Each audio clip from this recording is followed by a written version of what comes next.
Alright mga boss, andito tayo sa Palawig. Dito sa Zambales, kilala pa sila sa production ng bangus. Itong daan na to mga boss, papunta to sa mga campsite at magagandang mga beach.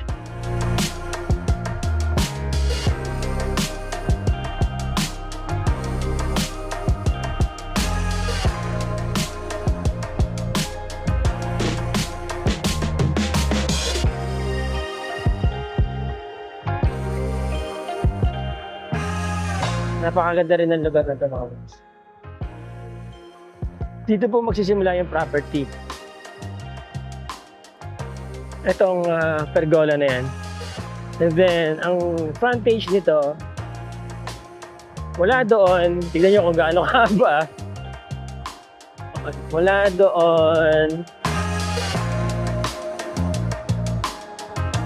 Mga 250 meters po siguro ang frontage nito. Yan. 3.7 hectares yan mga boss.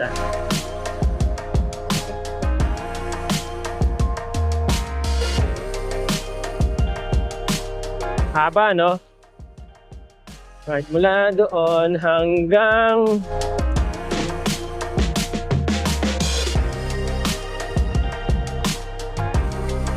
hanggang dito sa may puno na mangga.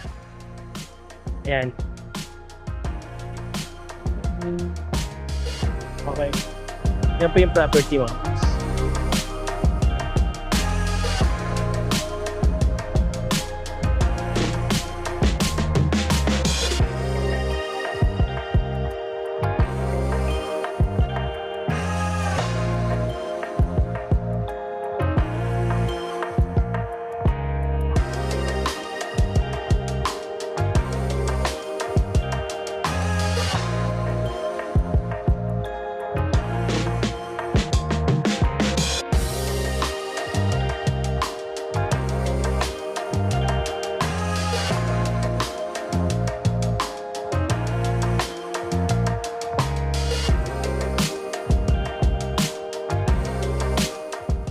Ang korte po ng property, mga boss, hindi siya square, hindi rin siya bilog.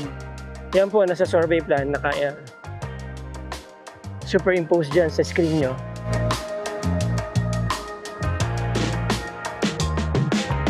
Ayan, may mga puno na po ng mangga dito.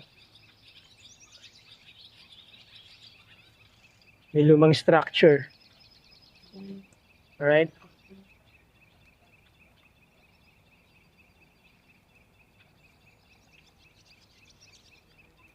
Kasama pa po ito, property. Maluwag mga boss, 3.7 hectares eh. Di ba? Ayan.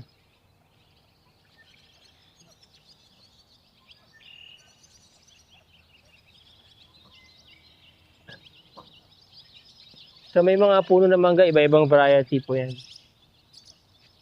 Alright? Punta tayo doon sa may bandang gitna niya mga boss.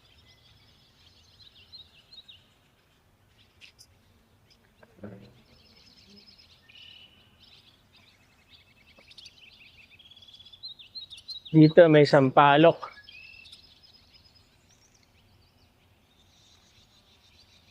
Itong area na to medyo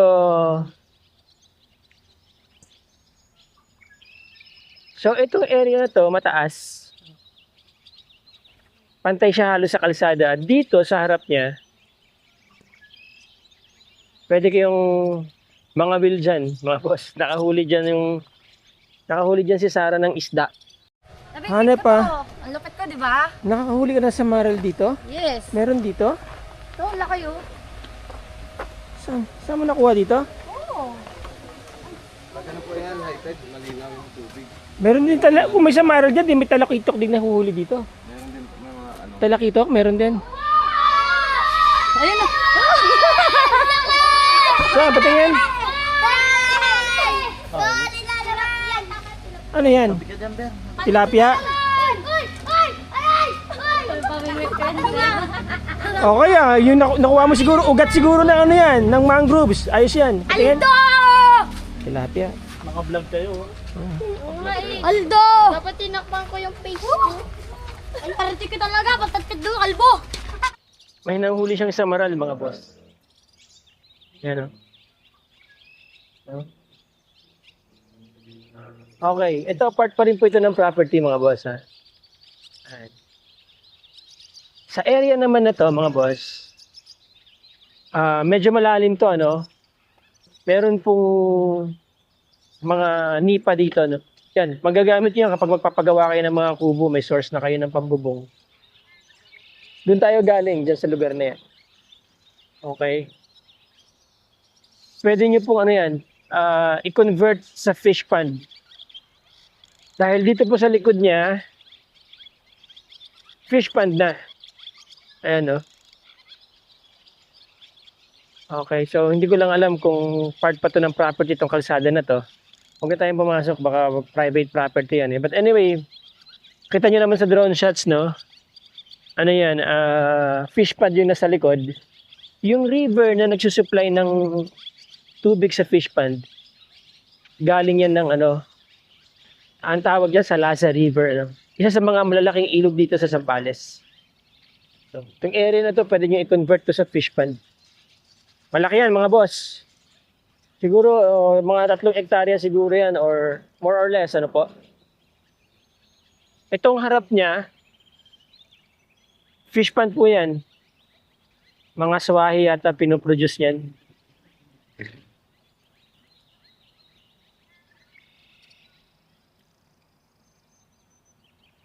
Yung property, mga boss, mula dito sa Pergola, no?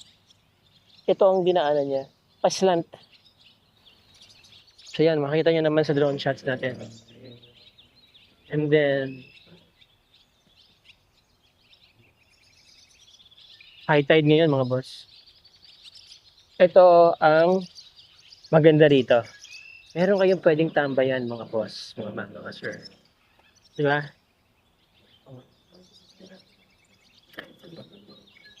Pwede rin kayong mga will dito. Fishing, di ba? I'm not sure kung itong dinadaanan ko is private o public.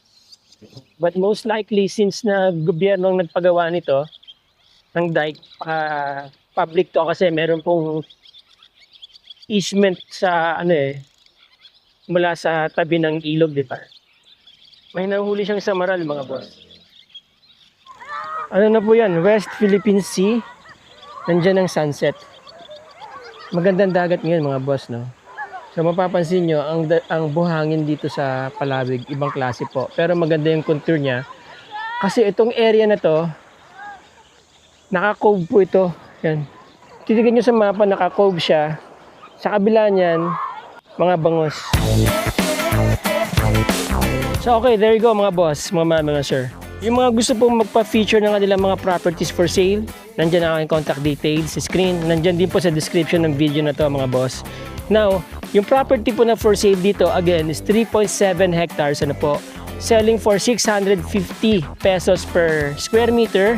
And ang total po niyan is 24 million, mga boss, mga sir.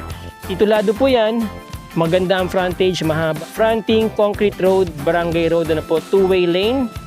Matibay po yung tulay na yan na dinadaanan. And eventually, I think, ang government o ang LGU meron naman pong plano na gawing isang konkretong bridge yan one day, ano po. So this is the best time na mag-invest dito, mabili nyo itong property kasi kapag yung tulay na yan nagawa na at naging two-way lane na po yan, tataas na naman ang presyo ng mga properties dito. Okay, ang advantage po nitong property, isa po sa mga magagandang features ng property na to ay meron kayong area na pwedeng i-convert into fish pond. Ano po, yung harap niyan, fish pond na rin. So, ibig sabihin, malaki ang opportunity kapag yan po ay naging isang fish pond din. At Palawig is known for producing milkfish or bangus. Ano po, maganda po kasi yung tubig dito, very conducive for growing yung mga ganyang klaseng isda at saka lamang dagat o lamang tubig, ano po. Hipon, prawns, bangus, tilapia, so on and so forth. Alright? About mga less than 3 hectares siguro yung area na pwede nyo i-convert. Nakita nyo naman sa drone shots, ano? At saka sa ground. pinapasok ng tubig yung area na yan. Okay, meron kayong dry land na siguro mga 7,000 square meters yan, more or less, ano po, na pwede nyo namang gawing mixed use farm and residential area, mga boss, mga sir. Diba? Yung mga gusto pong makita yung property, syempre iba ang vibes kapag actual yung nakita, mga boss, mga sir. Nandyan ang aking contact details. Nandyan din po sa description ng video na to, pati yung iba pang detalye ng property na to, nandyan po sa description ng video, pakibasa na lang. By the way, from downtown Palawig, this is about less than 5 minutes. From Metro Manila, this is about 5.5 hours. Chill drive lang po yan, coming from NLEX, Balintawak exit, okay? At going to the National Highway, about 5 minutes din po, mga boss, mga sir. So itong kalsada na to, itong tulay na to, all the way, kapag dinediretso nyo po yan, pwede kayo lumabas sa National Highway, malapit na kayo sa Masinloc, at pwede rin po kayong pumunta sa mga magagandang mga campsites dito, mga boss. Yan, yung mga pinupuntahan nila, boy first time, yan, dyan sa area na yan, okay? Oh, there you go, mga boss, mga sir. Again, maraming salamat sa inyong panonood. Maraming salamat sa inyong time. Let's be grateful every day, mga boss, mga sir. Till the next video. Ciao.